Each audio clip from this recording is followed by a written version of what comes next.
in sunny Florida for New York. Always great to leave 70 to come to 6.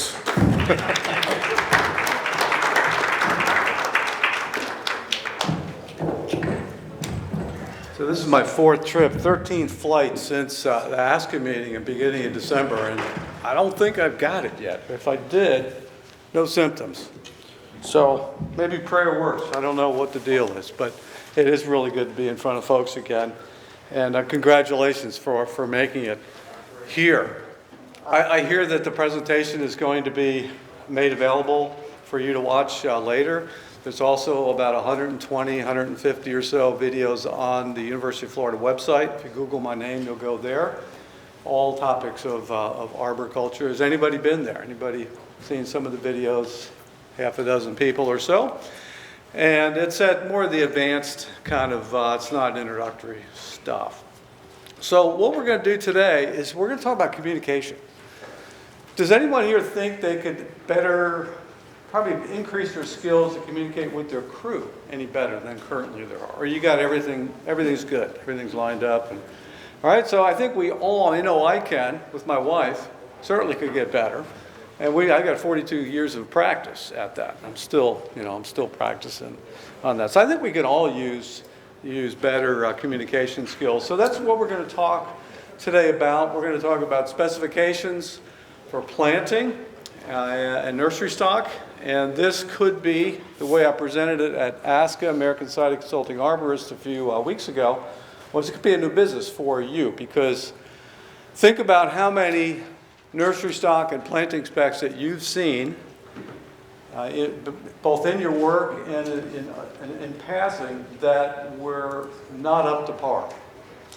So the reason for that is because the folks that are writing them don't understand how to write them or are using 40 and 50-year-old materials. So I'm going to share with you some of that for planting, but focus mostly on pruning, which I think more of you probably do than planting and nursery stock issues. So first, let's start with planting, but part of that is the nursery stock, right? So what is a specification? We're going to use nursery stock and planting as an example. Well, in short, it's basically some writing and some drawings. Now, if you look at the Department of Transportation, New York Department of Transportation website, their planting specifications, which I looked at yesterday, I browsed it, 21 pages long. And it's actually not bad. It's based very much on what I'm about to show you here, that Jim Urban, Tyson Carroll, Brian Kemp, and myself developed with a $100,000 grant or so from CAL FIRE, California Forestry and Fire Department. So it's these two things together. It's writing, it's text, and I got to tell you, it is not exciting stuff. But it's got to be in a contractual arrangement when you're working with a big project, a campus project, a government project, DOT, a large campus for a business. I'm going to show you the details first, and then we won't get a chance to craft some text, but I'll give you just a flavor in one slide of what the text kind of looks like. You need both drawings and text to communicate to your folks.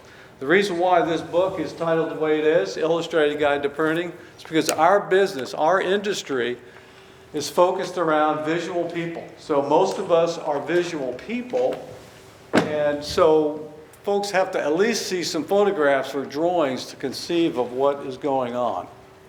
And so it's clear that both work in communicating either a work order or a very formal specification. So this would be a typical detail. And so you're seeing something that you say, well, I've seen that before. And yes, you have seen this type of illustration before. What's different about, we have 16 of these on the website. This is, tree with a berm around the edge of the root ball. Existing soil not modified. That's what it says on the bottom. So that's one. There's 15 more like that for slope and for compacted soil, high water table, etc. So there's lots of different ones there. And what's cool about these is you can use them, print them from a PDF file, which is just printing them on a piece of paper. You don't manipulate it, and you can hand it to your crew. This is basically what we want. And we point to some things. We'll spend just a moment or two on the detail, but not a whole lot. because I'm going to assume that this is more of an advanced group, and we don't need to go over some of the very, very basics, like digging a hole deeper than the root ball. We don't need to do that. We don't need to go over certain very common sense things. So that's a great way to communicate, probably the best way to communicate the detail of what you want done on the job site when the guys or ladies are out there doing the planting. What's nice also about this is there anybody that works with a person that works with CAD or works with CAD themselves, AutoCAD? So 1, 2, 3, 4, okay, so half a dozen people or so. You can also bring all 16 of these planting details into AutoCAD, and it's free. And it says at the bottom right there, it says open source, free to use. So you don't need to cite us. You don't need to thank us. Well, you can thank us if you like. You don't need to write us a check.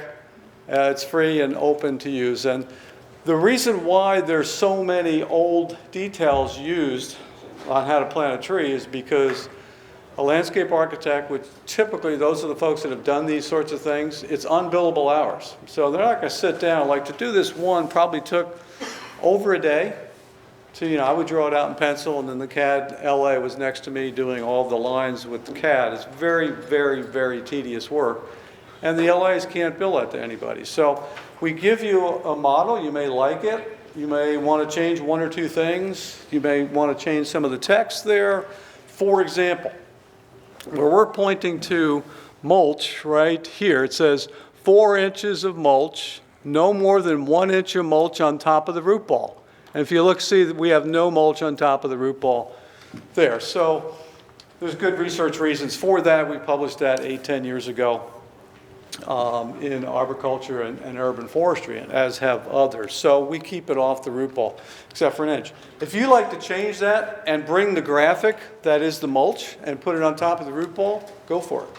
So if you've got AutoCAD, you can do that yourself. So you can edit these things, which is not available to my knowledge in any other online planting detail.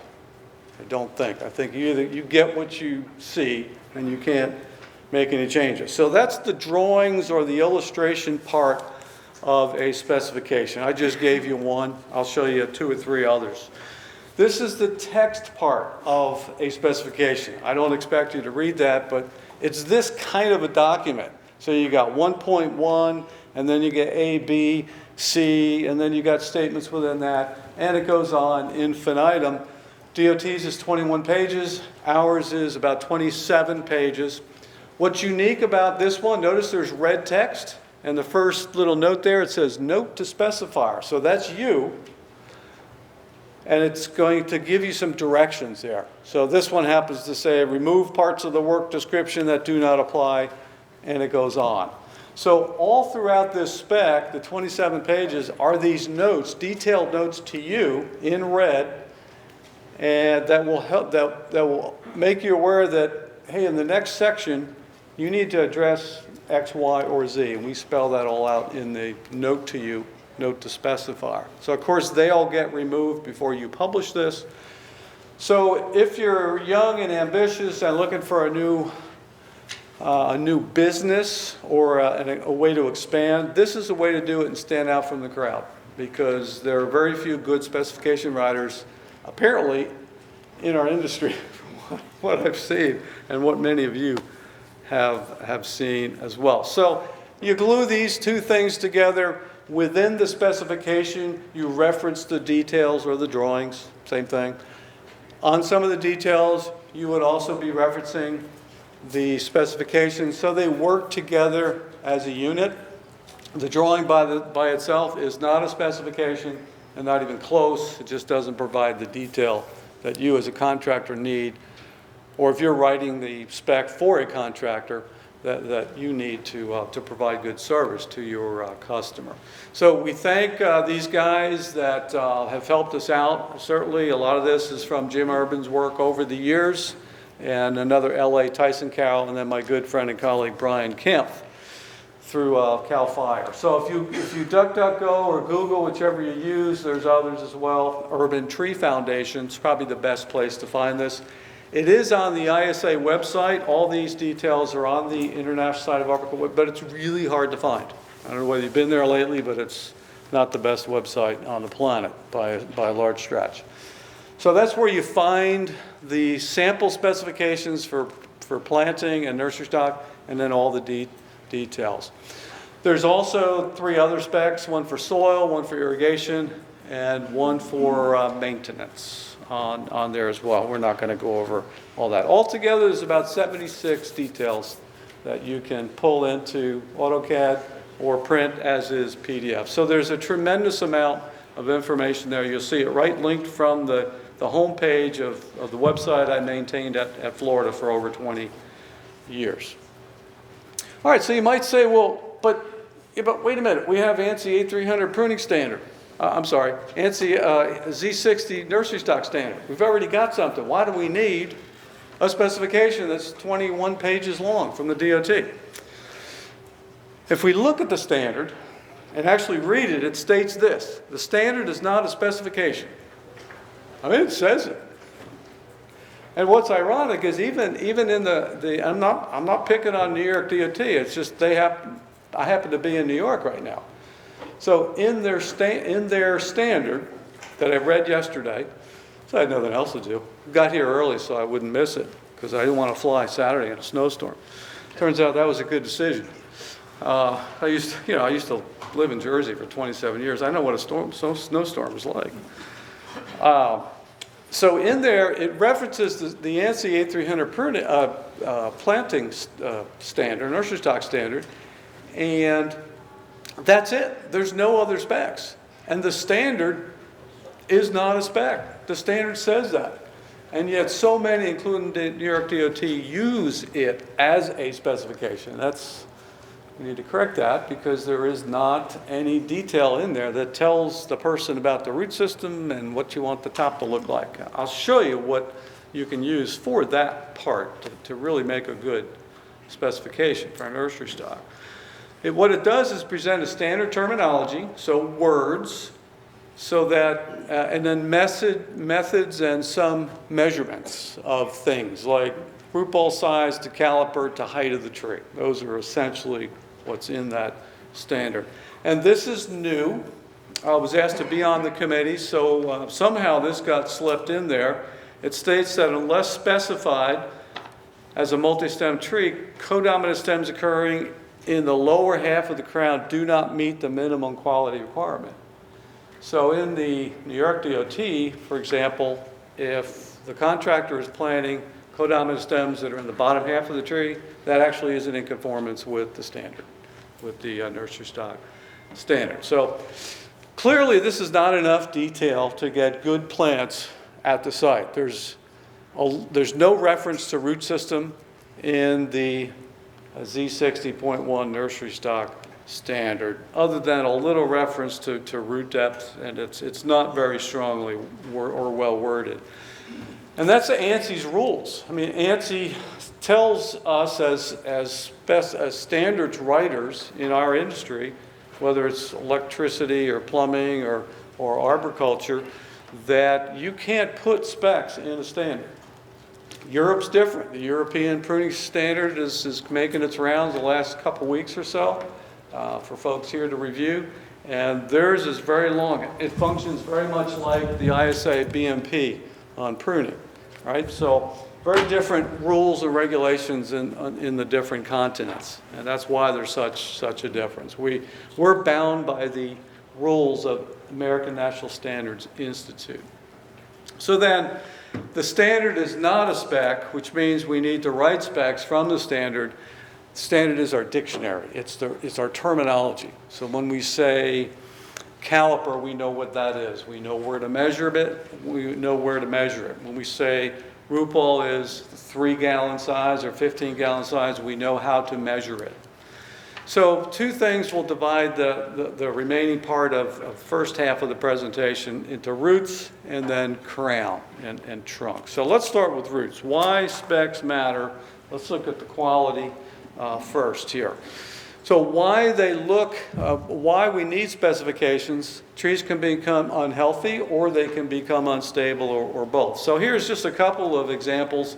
There's a tree on the left that looks pretty nice, pretty healthy. This is at the Orlando airport. And another oak to the right that looks a lot thinner and smaller. So if you go up to it, the declining tree that looks smaller and unhealthy has a root wrapping around. The tree that looks better, at least at the surface, does not have a root wrapping around it. So this is part of the health issue. Here's one of 15 trees, the last of 15 trees that are still technically alive. The other 14 are dead. And if you look at all the roots that are wrapping around the trunk that eventually killed all the other 14 trees, according to the manager, their 30-year period, 35-year period. So there are health and stability issues that are related to nursery stock. All right? That's why writing good specs really matter. So if you look at the root system of that tree, you can see the imprint from the 1-gallon container when it was planted 2.5 years ago. 70-mile-an-hour wind took about 5,000 trees to the ground. Very healthy, by the way. Look how green, the canopy is. So health and stability have really no relation to one another. They're very, very, very different, obviously. And sometimes it takes longer for the stability issues to show themselves. So here's where you guys get to participate. All right, that means all of us. So I'm going to show you 2 pictures of 2 root systems. And let's see how we're doing on time there. All right, could be worse. So here's tree A. And here's tree B. Both 1.5-inch caliper. Both in a 15-gallon root ball. There's tree A. I've washed the root system out, but obviously covered the inside so you can't see it. And there's tree B. Does anybody see any difference there? Okay, all right, good. So I'm going to go back to tree A, and I'm going to take off the little black shield I had on there. So there's your 15-gallon root ball. Here's tree B. I'm going to do the same thing. I'm going to take off the shield I had on it. So here's where you get to vote. And do it, just take 5 seconds or so and just look at those 2 root balls, A and B. I'm going to ask for a show of hands for which, what do you think that tree A or tree B is a higher quality tree? Both the same size. Caliper's the same height, everything's the same. So show of hands, and I'm not going to remember who raised their hand, so please don't be shy. I don't care. Tree A is a better quality. Raise your hand. Tree A. Tree B is a better quality. God, I love it. That's fantastic. Remember how this went in Lake Tahoe? Russ was at the ASCA meeting too. That's even more if you could have turned around, Russ, and seen that. Tree B is the better quality tree, and here's why. So we have done quite a bit of research, all published in journals that are on our website, and mostly through arboriculture and urban forestry, including this one.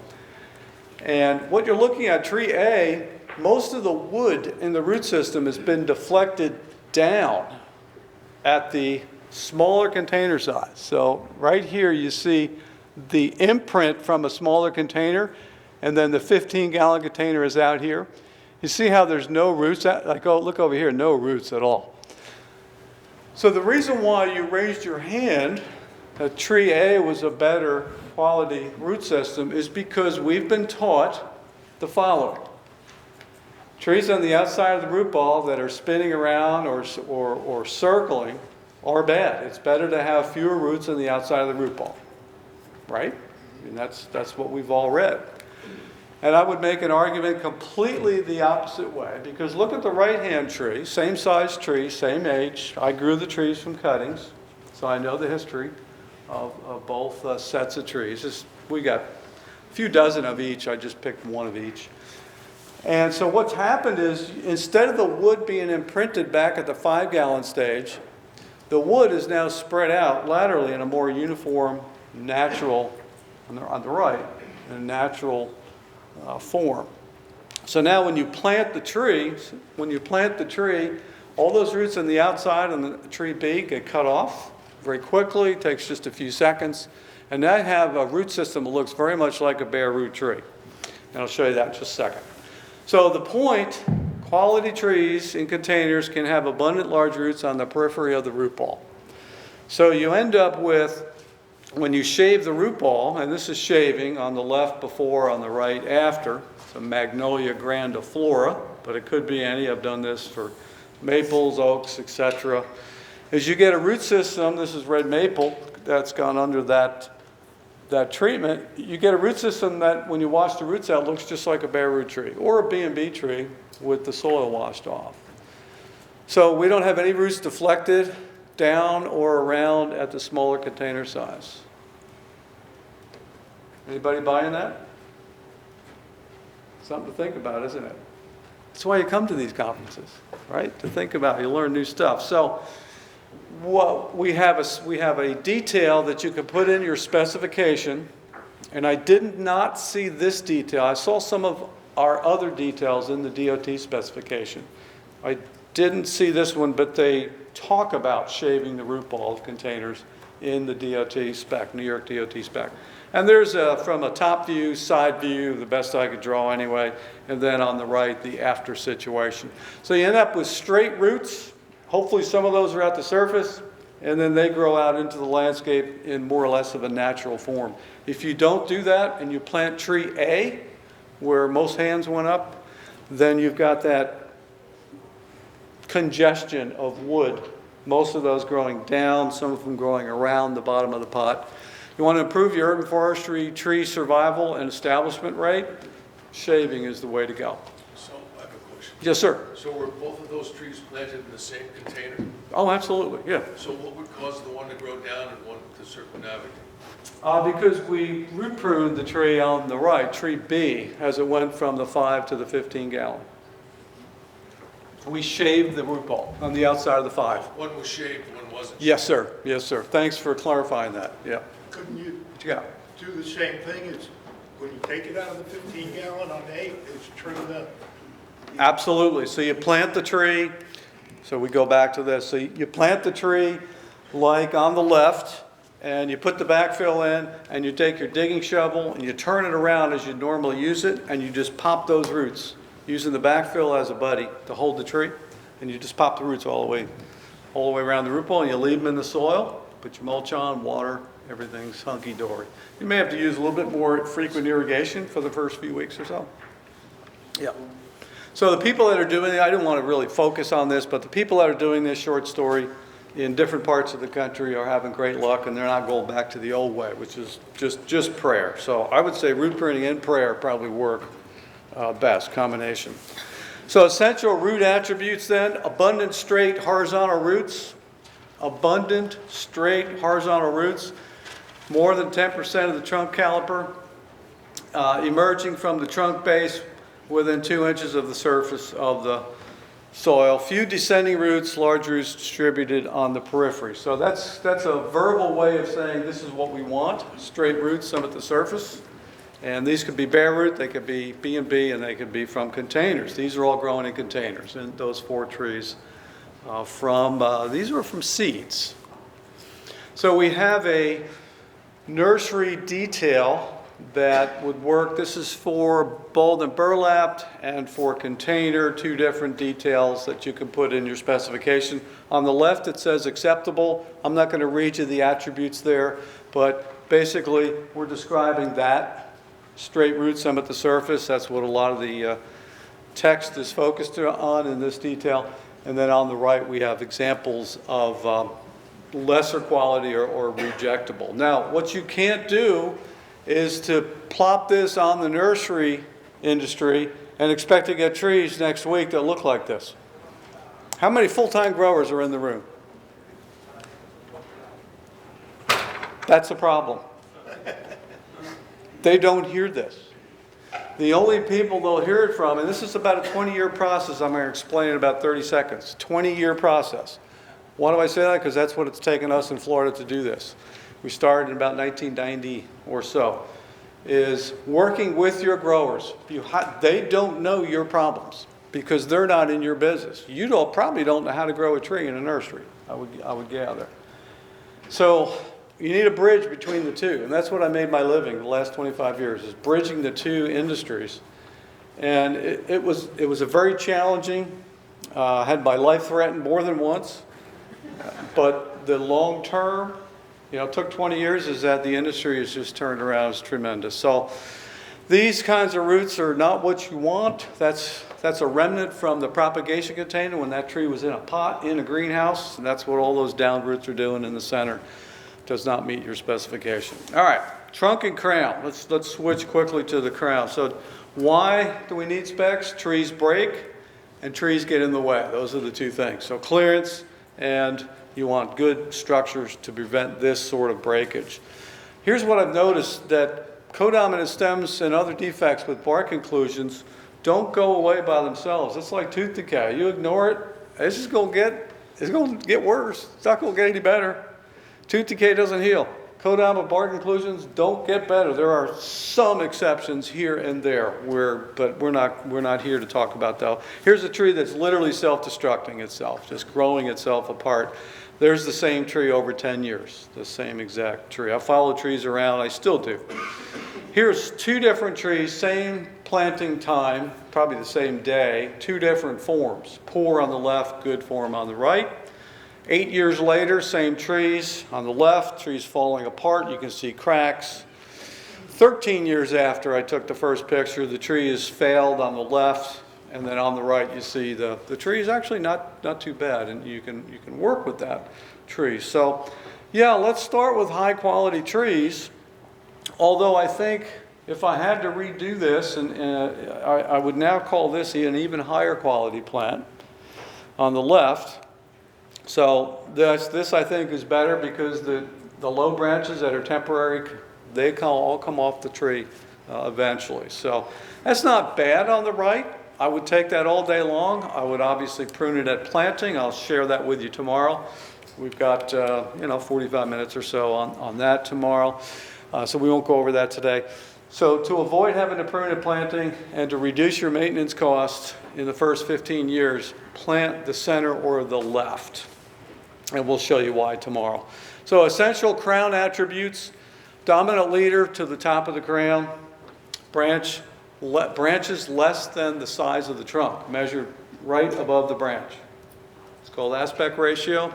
So the size of the branch should be smaller than the trunk, measured directly above the branch, and adequate clearance underneath the crown. Those are your essential crown attributes for nursery stock. Everything else is aesthetic. These is a great start. These are acers, these are maples. Got a leader to the top, 2/3 or so. And we'll come back to that, like I said, tomorrow. So here's a drawing that will go in your planting nursery stock specs that will help you. Again, these are all on the website for free to download and change if you like. So it says there on the top where it says acceptable. On the right, there's a couple of drawings and a little table. What that says is that the branches should be less than 2/3 the diameter of the trunk. All right? So you can change that number. If you have CAD, AutoCAD, you pull it in. You can change that number to whatever you'd like. As the industry gets better, that'll become smaller. Good goal is half the size of the trunk, but we deliver 2/3 the size. You can always change it. And on the bottom it says, does not meet spec. These are rejectable. So you can edit those. So what do we do with these? Do these meet spec? We can fix these two things. There's a before and an after. There's a before and after. A lot more tomorrow on that. And there's a crown correction detail that you could put in your planting spec. So I think I showed you about 5 details, and there's 71 others on the website, first page. So lots of stuff to think about there.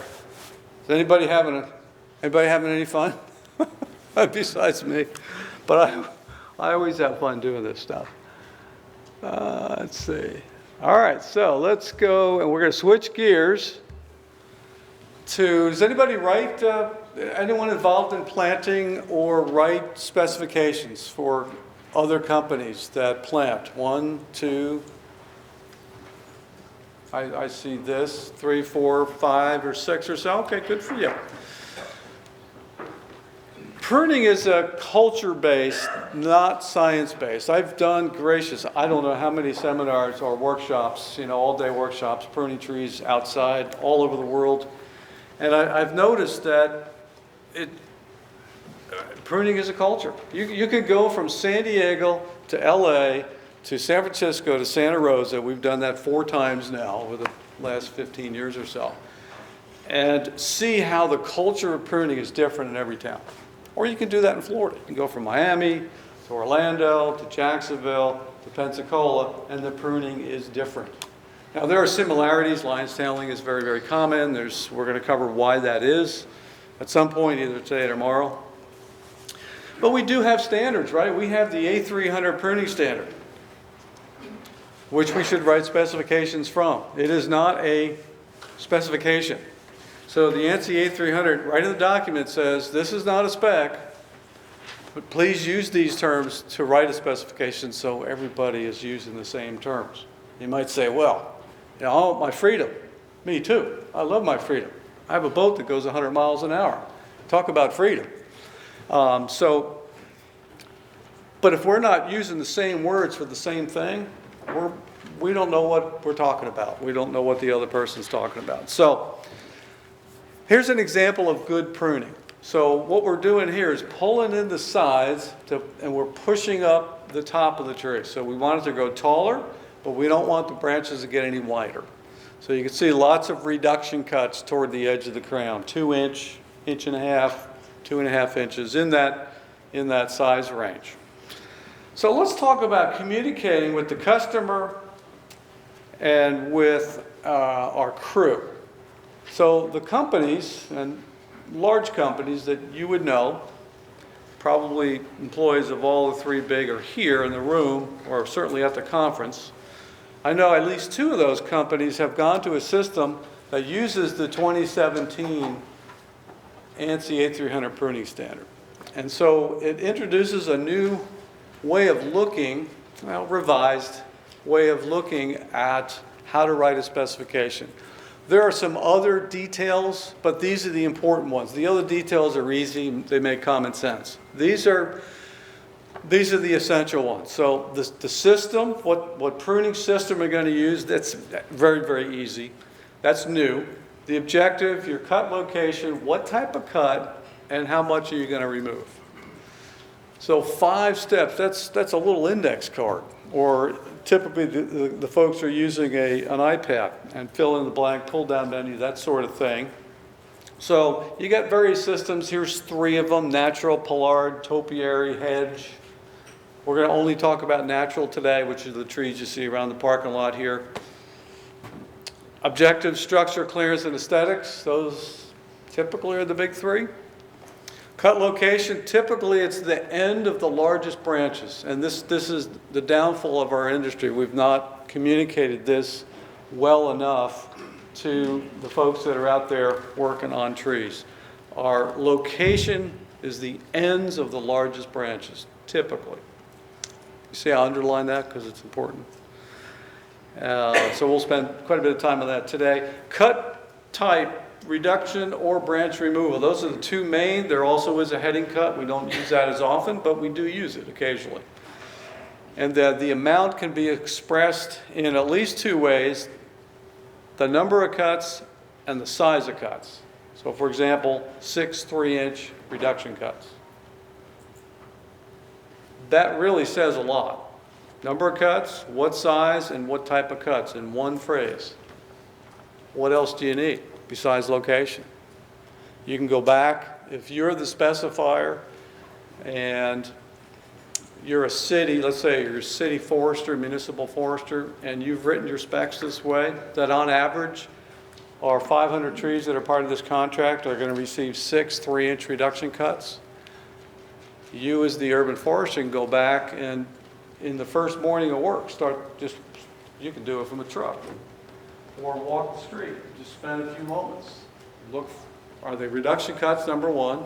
Number 2, what size are they? About how many on each tree? It's so easy to track. Try that with percentage of foliage removed from the tree.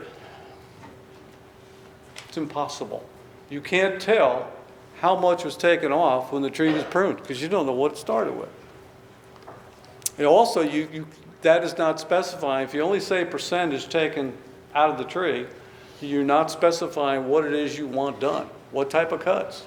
Are any cuts okay?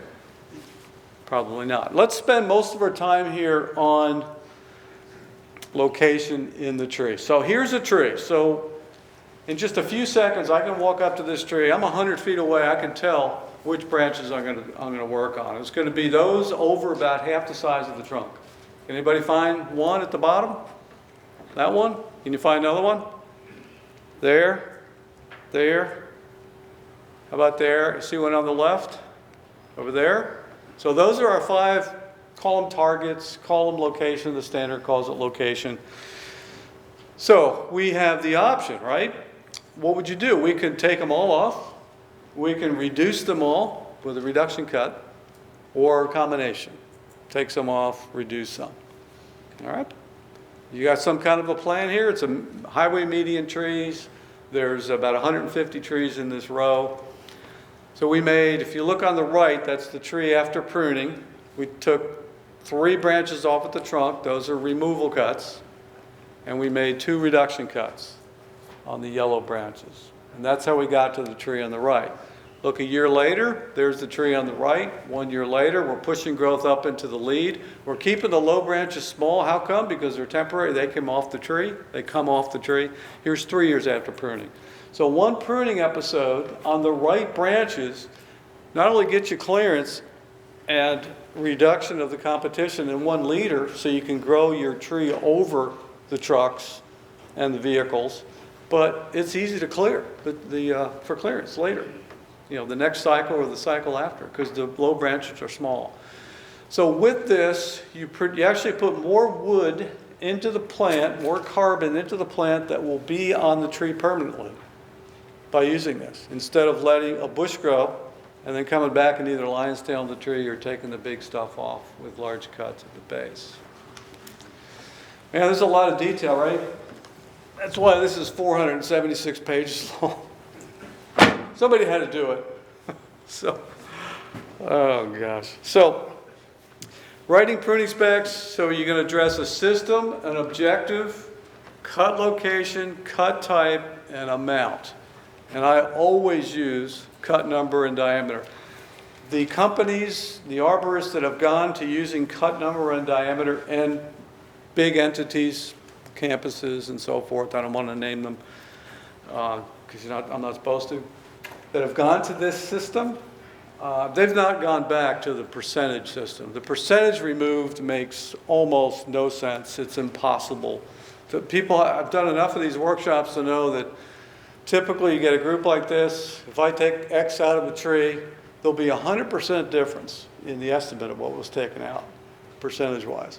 But if I say 6 3-inch reduction cuts, everybody can count, and most, you have 1 inch, 2 inch, 3 inch, 4 inch, 5 inch, 6 inches built-in ruler on your everybody's hand. So write a spec for this. We're going to use the natural system. By the way, that term system comes out of the fruit crops industry. So the committee that wrote this last 2017 version of the A300 did not make that up. It came out of pomology. So natural system is just the natural shape of the tree. We're not going to pullard it. We're not going to hedge it. Objective, what do you suppose your objective here might be? There's a sweet gum, 80 feet tall. Mitigate client fear. Okay, the client was me in this case, but yes. Okay, so how about your cut location? Where are you going to work in the tree? Okay, the branches with higher aspect ratios, and where are those? Out of 30%. In that tree, the upper canopy, which side, left or right? Both, but probably more on the right. So that's what there's after on the left photo. The left photo is after, the right photo is before. And this is what we took out. So the specification would have said 4 3.5-inch reduction cuts. So here we are when the leaves dropped off the tree. This is in Florida. And it's pretty It's pretty cool to see sweet gum planted here in Suffern, because we don't plant them in Florida. I love the tree, but my wife hates the balls. But you can see the 5 pruning cuts there, 4 on the right and 1 technically on the left of the leader there. So what that does is reduce, say? This one here? Oh yeah, I love that. We left that on for 17 years until we moved out of the house. Yeah, I wish we could spend more time on that tree, but we can't. We got to move on. So, typical management worldwide, whether it's New York, Maine, California, Singapore, Hong Kong, Gainesville, Florida, where I used to live for 30 years, typically goes something like the center. So you end up with a short trunk with a candelabra. And we'll really dissect this tomorrow afternoon. Better management goes the route on the bottom, and you end up with some version of a dominant leader, smaller diameter branches at the base. It's just a better way easier way to manage a tree. So the reason why the type of cut is so important is because if you specify reduction cuts, you'll get a tree. These are the same species of tree in Visalia, downtown Visalia, California. You specify reduction cuts, you get the tree on the left. If you specify nothing, or you specify removal cuts, you'll get the tree on the right. So what would we call the pruning type on the right? It's sort of the beginning of, everybody knows the answer to this. The beginning of what? Almost every tree that we see pruned along our streets in many communities looks like this on the right. So lots of removal cuts, the beginning of lion tailing. So the reason why we as arborist profession ends up having to lion's tail so many trees is because we don't use reduction cuts early in the life of the tree, like the tree on the left. So if we use reduction cuts early, reducing the competition, we get a dominant lead. Then when we raise the canopy for clearance so people can see the storefronts and the restaurants and the signs, you're taking off small branches. It's really easy on the plant. Debris is very, very small. If we use removal cuts only on the right, then we get this sort of candelabra, multi-stemmed approach. So we end up with this. So if you could see that in detail, you'd see lots of removal cuts on that left side of the tree to clear the sign by Visalia Community Bank. And what's going to happen over the next few weeks when that tree starts to grow? You're going to get sprouts, right? And then who hates trees? Visalia Community Bank. What do they have as their logo? A tree. A tree. They don't like that tree, though. So if you don't specify your cuts, if you don't specify reduction cuts, 70% of your cuts or so, whatever the case might be, should be reduction cuts. If you don't specify that in your pruning spec, then you're going to get whatever the contractor did last week. And that's what you should get, right?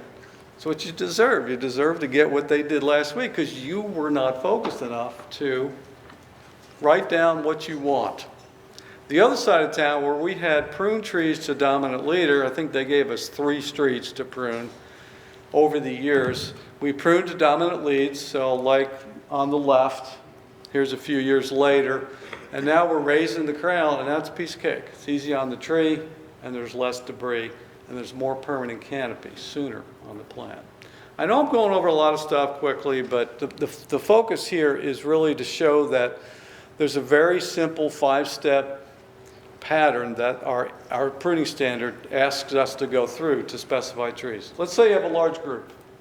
So here's London Plains, somewhere in the Netherlands, but it doesn't matter. So let's say you have 100 trees there, and you're going to look at 10 because you can't look at all the trees, and it's not necessary. And at each tree, you're going to spend, I don't know, maybe 30 seconds or so. You're going to look up. You can sometimes do this from the windshield. Sometimes you have to walk it. And so you, as the spec writer, are going to look at the first tree. See that first one on the left there. It's got a codominant stem pretty low on the plant. So you're going to make, let's say, 8 reduction cuts on the 3 biggest branches that are 3 to 3.5 inches in diameter. Man, does that tell the contractor what to do? Absolutely. Or you might use a range. You might say, on the largest 3 or 4 branches, we're going to use 3 to 3.5 inch reduction cuts. And it's going to be an average of 10, ranging from 8 to 12 cuts per tree. And you do your mathematics, multiply everything by 10, you know how many cuts you're going to make and how many and what size they're going to be. So instantly, pretty quick, the contractor can calculate what? Not only are the estimates going to come in closer because they can calculate debris better. And debris is a huge cost. And the entities like Disney, like Walt Disney World, I'll just talk about Scott. Scott Schultz is the manager, the arborist manager of the whole complex, all the hotels and parks and so forth. And what he noticed happened when he started going this route, size of cuts, number of cuts, location, is the bids started to come in very close to one another. Whereas before, you ever notice? You know, they're like this. It's because our specs are not tight enough. That's why the estimates are like this. So we want to get them down to this. It makes life easier for everybody. So we go to, what, 10 after, okay. So let's write a spec for, here's a red oak, youngster, planted probably 10 years ago or so, in a decent soil. So take a minute or so, and I'm going to take a drink of water, chat with your buddy if you happen to be sitting next to somebody out loud, and I'll gather you back up in about 60 seconds or so. You want to fill in system, objective, location, cut type, and number and size of cuts.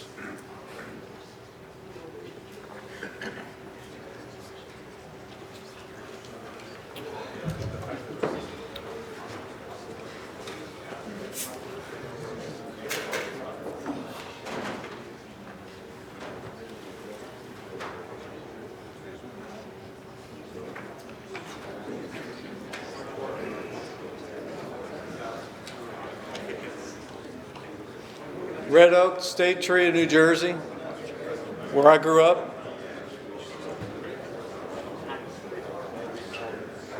It's a big tree, it gets large, as you all know. All right, so system, what do you got for system? We're going to use the natural system. We're not going to create a hedge here in the parking lot. There's a park there on the right. Objective, what do you think? Improve the structure? Right, or you may want to get more specific, subordinate stems competing with the leader, whatever you feel comfortable with communicating, something, some sort of broad brush objective. Because where you really get, where rubber meets the road, as you get into the detail, is cut locations. So here we're going to pick an aspect ratio, that's the size of the branch compared to the trunk right above it. We're going to pick an aspect ratio of 1/2. So any branch that's bigger than half the size of the trunk is going to get pruned. Those are our locations or our targets. And we're going to use reduction cuts. There's no mention of removal cuts in this spec. And we're going to use 10 to 12 2-inch reduction cuts. How simple is that? So you've got to do some thinking, right? You've got to mentally prune the tree. So I would not put a novice on a specification writing assignment. So unless that person has pruned trees this way, it's going to be challenging to do it. So you have to understand what your objective is. You want to create more growth in the lead. I mean, that really gets pretty specific, and that's really what you're doing. You want to encourage growth in the leader, in the center upper part of the tree, by discouraging growth in all the competition. And that's what you're really doing. Would you do a removal on the right branch? So I'm going to show you what we're going to do.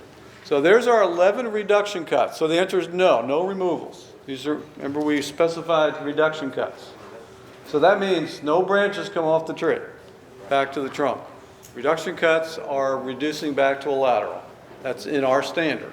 We've all agreed, at least as an industry, we've agreed that that's what a reduction cut is. Not cutting at the stem, but back to a lateral. So here's our 11 cuts.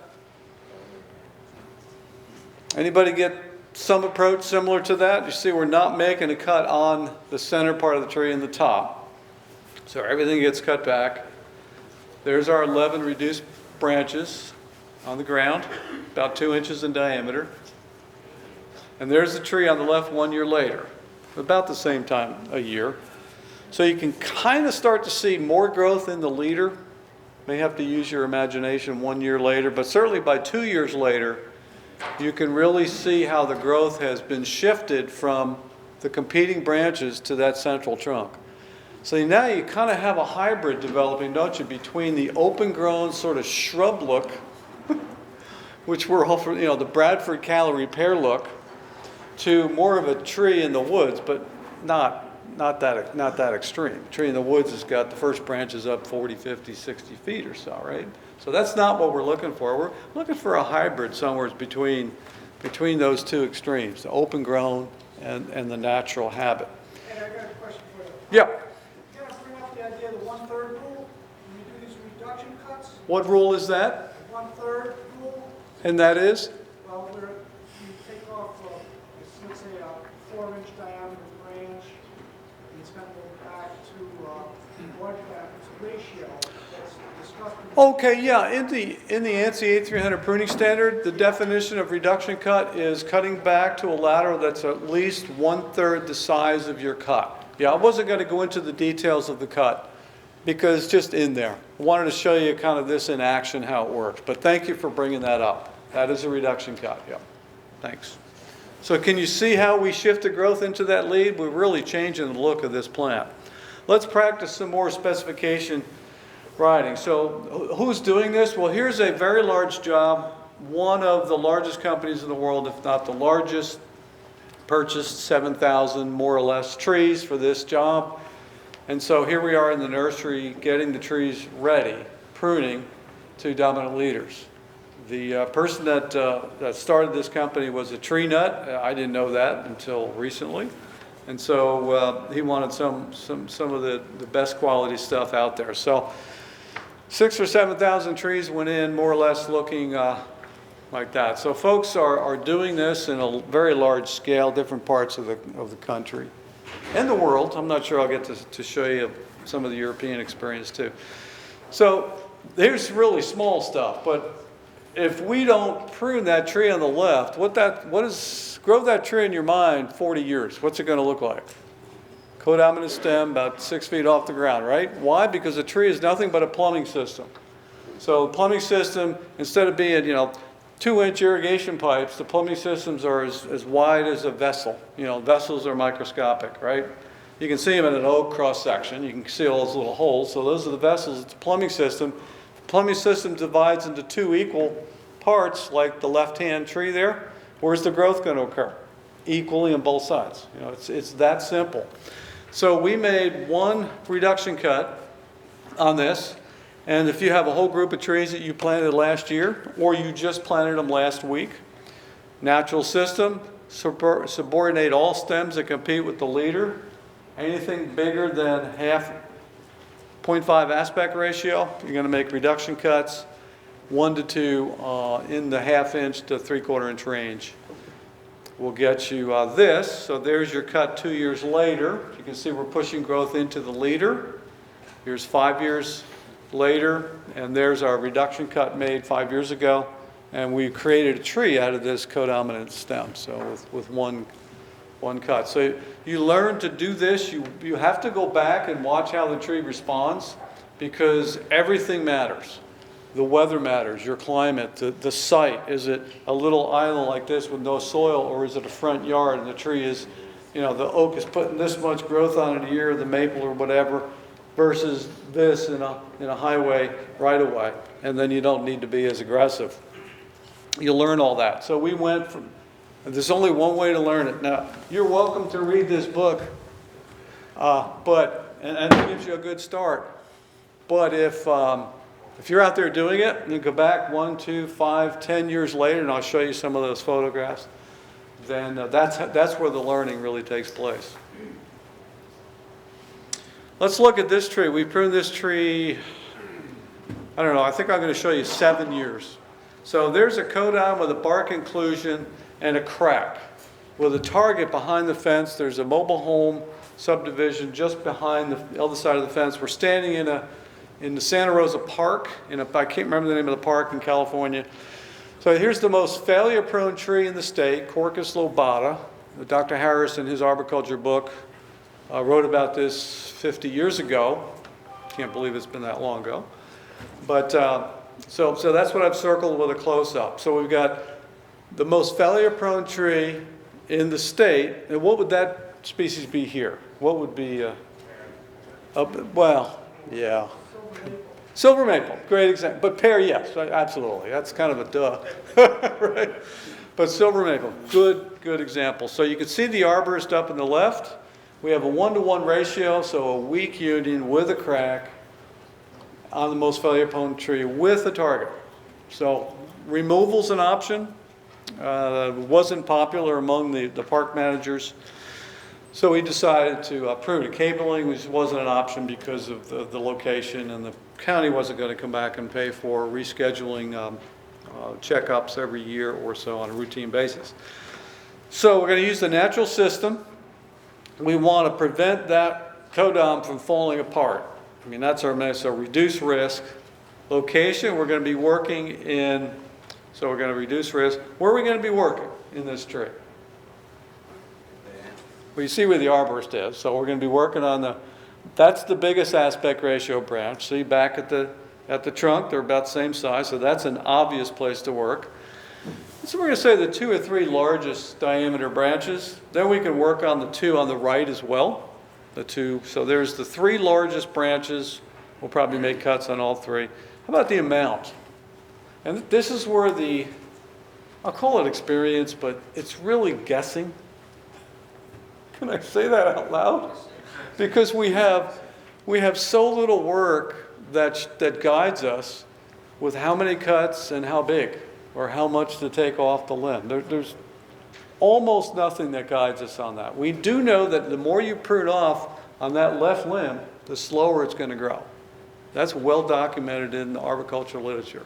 So if you prune a little bit off the left stem, then it'll slow down a little and it won't last long. If you prune a lot more off it, it will slow down a lot more.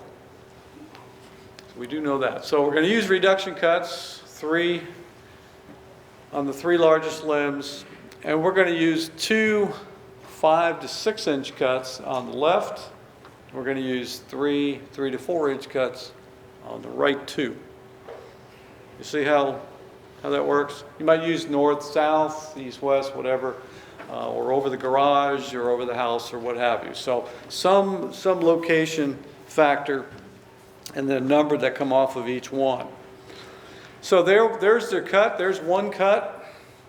That's a 7 inch cut. That's about a 6 inch cut. But what you can't see on that 6 inch cut, we've left about a 3 inch stub back to a live lateral, making a reduction cut. So we've left that. Instead of making 2 cuts right on the primary limb, we've reduced 1, leaving 3 feet. We think it's not in the BMP, it's not anywhere in the standard. We just think it's a good idea.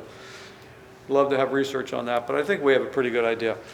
So we're also made 3 cuts on the right, on the largest. So now the 3 largest leads that are competing with the leader have, and this tree's about 22 inches in diameter at the base.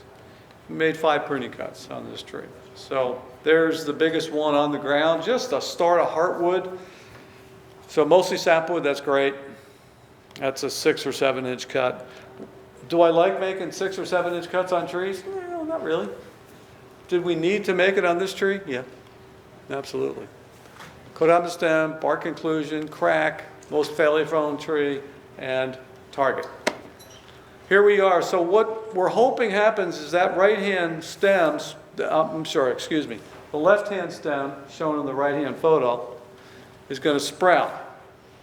And then we're going to leave that for now in the end, and we hope this happens. That spurts growth in the center and it fills in the void. So let's see what happened. Here's 2014, 2 years later. So if you look up there, you can see I've circled on the original tree on the right, and then 2 years later on the left, the same part of the tree. So now we're going to take that back with a 4.5 inch reduction cut, because the tree's sprouting pretty nice behind the cuts we made 2 years ago.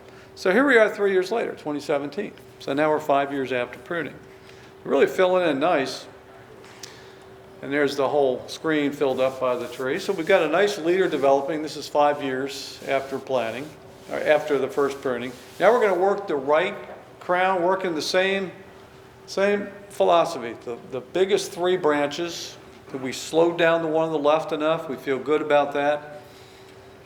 And there we are before pruning 5 years ago, and after now the second pruning, 2017. Second pruning. So not bad. Now we come back in 19. See, we go back to the same parks. Like I said, we're about to do our fifth round through these parks over the years with the Western chapter. And I've got a few of these set up all over the country, different chapters. So you can see a nice lead really starting to come back, even on a tree that's almost 2 feet in diameter, probably is by now. But we're still going to work it. So we're happy to have Mark Chisholm with us on this tour. And so he's up there, the very upper right. So he's up right in here working, and there's a close-up on the right. So he's making 2.5 to 4 inch cuts. I think we made 8 or so up in that area of the tree. There it is after, you can hardly tell. But we took off a reasonable amount of weight. One thing when, every year I have 8 to about 30 arborists at our house, 2.5 acres, a lot of trees, about 50 trees. And one thing that we always talk about is, okay, you may only be taking 150 pounds off of that limb, which doesn't sound like a lot, but it's 80 feet down to the base of that limb. You multiply 150 pounds by 80 feet, you get a rough estimate for the torque or moment, bending moment you're reducing at the base. So tremendous amount of weight reduction, of force reduction at the base, really bending moment at the base from taking the 150 pounds off of the end. So there we changed in this 7-year period. We changed, I got just a couple minutes left here, the structure completely on this tree, wouldn't you say? On the right, you can see the leaves really come in nice. It's come over to the left. I'd be lying to you if I told you nobody freaked out the first time we pruned the tree, but some of those people came back. We've had some people back all 4 seminars we've come to some of these parks, and this is certainly one of them. So I'll leave you with this. We got 3 or 4 minutes left. This is pretty helpful to teach. So here's a big Gleditsia, common tree here. So where's our target branches? There's one. Can you find another? There's another.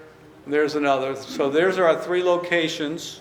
Now we're not going to take these branches off. We're going to make reduction cuts. So let's just pick on one target branch so it doesn't get too complicated here. So we're going to go out. We're going to work the ends of the branches. We're going to make 2 cuts on that one. This branch is a little bit bigger. We're going to make 3 cuts on that. And this branch is a little bit bigger than the other 2. We're going to make 4 cuts on that. So we're going to make a total of 9 cuts on that target branch. Everybody with me? We're going to pick a size of reduction cut. What do you think? 2 inches, something like that? I mean, the tree's in good shape. It's got a big aspect ratio, but there's no bark inclusion, no defects that we can see. So let's pick on the number 3 branch. There's 1 cut perhaps, and another cut, and another cut. And we just keep doing that throughout, finish the branch on the right at the 2 and the 4 cuts, and then do it on the other, same thing on the other 2 target branches. We developed the spec, just using numbers. I don't know, it's not complicated, is it? It's not that complicated. I saw some people doing this, so, maybe we connected. Thanks, we'll see you after the break. I guess we break out now, right? A couple of rooms. Thank you, ladies and gentlemen, I appreciate it.